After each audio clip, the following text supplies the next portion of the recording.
Shalom, Carl, you know about Shalom to the left. In this video, I just want to go in about the time frame when. And this video I queued up a while ago. I was just trying to get around to it. And some more stuff popped up in the news actually. Made me want to bring out some more precepts on this. So in this particular video, it says Iran spokesman at the United Nations says the U.S. is appearing to set traps and provocations to provide an excuse to initiate armed conflict in the final days of the Trump administration. He emphasized that Iran is ready to meet such a challenge. So that's biblical prophecy, man. And this is why Donald Duck was getting up out of there. What I want to go into. You got Creepy Joe doing the same thing. So like I was mentioning to Akim earlier, we were sitting down having a lesson, or making a lesson I should say. Basically we was just talking about how these devils could be different devils with the same damn spirit. And they play that little game like they go against each other. And sometimes they actually do go against each other, but overall they're all in cahoots. And all have one agenda ultimately. That's why they always come out this global reset, this new world order, the Georgia Guidestone type outline. So let me go to the scripture real quick.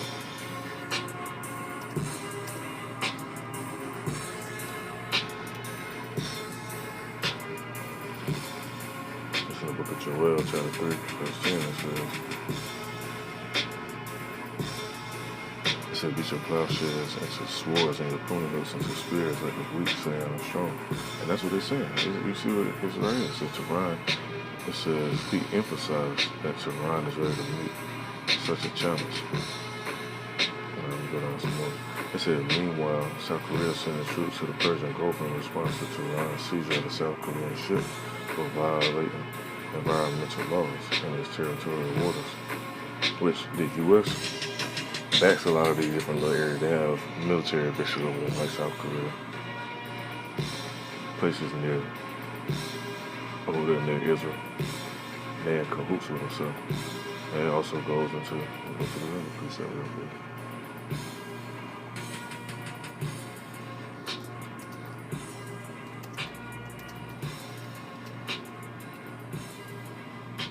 To the book of Jeremiah, chapter 49, verse 20, it says, therefore hear the counsel of the Lord. And they are taken against Edom. Edom is who you call so-called white men, the people that's actually ruling, not the low-level Edomites, because they barely can grasp what's really going on. The actual ones that's pulling the strings and calling the shots behind the scenes and controlling the financial system and how stuff really moving, the media and all this different stuff. It says, therefore hear the counsel of the Lord, Yahweh, they are taken against Edom and his purposes. They are proposed against the inhabitants of Teman. Surely the least of the flock shall draw them out. Surely he shall make their habitations desolate with them. And that's what he's going to do. Using these other nations. And see, they want to try to make peace and have treaties, new treaties, throw away their arsenals and all this stuff. But it ain't up to them. Let me get this precept.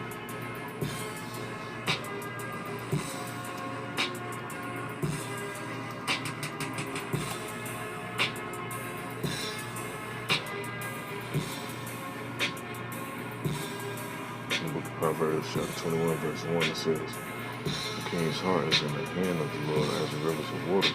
He turns it whatsoever he will. So they can try to say, oh, we ain't going to do this. We ain't going to go invade, or we ain't going to attack. The next thing you know, I'm getting another piece of it back to them. It's in the book of Job.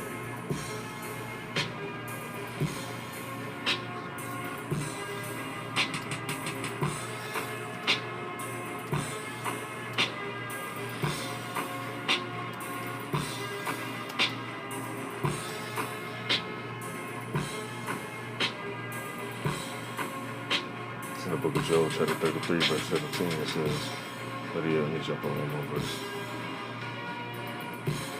In verse 16. Man, this happened to me recently. On Saturday, I was planning to go do something. And I was so deep into sleep and having a dream by the time it was time for me to actually go do the thing that I wanted to do. The places get ready to close. So, hey, it wasn't meant for me to go there. This is the book of Job, chapter 33. verse, let's see, it's in verse 14. It says, for Yahweh speaketh once, yet twice, yet man perceiveth not. Sometimes Most High give you multiple messages, like how people be like, oh, God, give me a sign or whatever. And he'll give you that sign, but you will be in doubt. You lack faith, so he'll give it to you again. And sometimes it have to be repetitive. That's why these videos and these presets that come out, they sound repetitive. It's like, hey, like the scripture says, God speaking once, yeah, twice, yet man perceiveth not. And how he speak through men on the earth, whether people want to grasp that or not.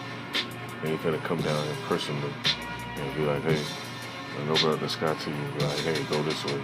We use stuff down here on this earth.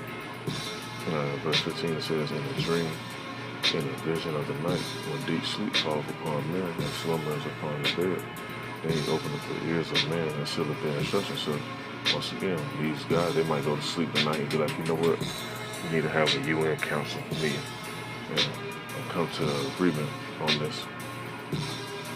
It says, then he opened up the ears of men and sealed up their instructions, that he may withdraw man from his purpose and hide pride from man. And some people, like it goes into it some more, say he keeps back his soul from the pit and his life from perishing, not a sword. And sometimes you try to go do stuff and it ain't meant for you to go do it.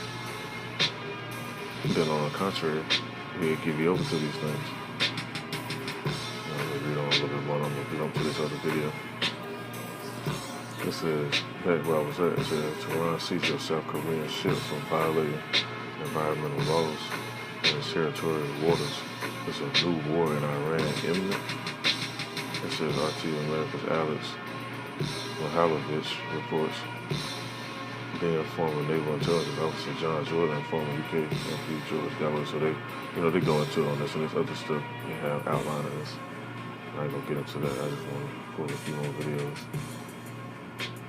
It goes into how. Now it says who's the aggressor, right? And like I mentioned before, hold on, let me go back. Like I mentioned before in previous videos, that word thug. When you look at what a thug is, I'm gonna go into that one more time just for edification's sake. I'll even. Because Esau like to run around and call everybody else thugs, but they do the thugging.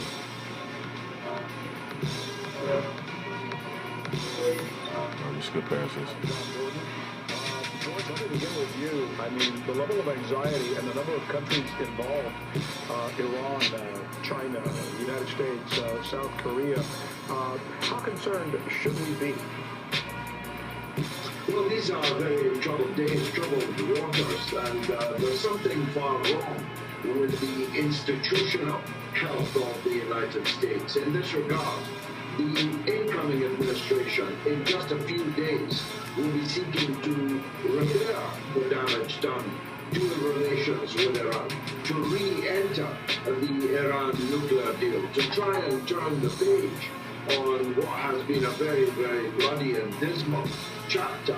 And in the last days of the outgoing lame duck president, we've got the Chinese. You already call him the lame duck. That's the late Donald Duck. Armed forces on instant alert, ready to fight any second. And we've got the possibility of guns blazing in the Persian Gulf. That just doesn't seem sensible, and it won't seem sensible to the mothers of the service personnel who might very well be, for reasons of theatre,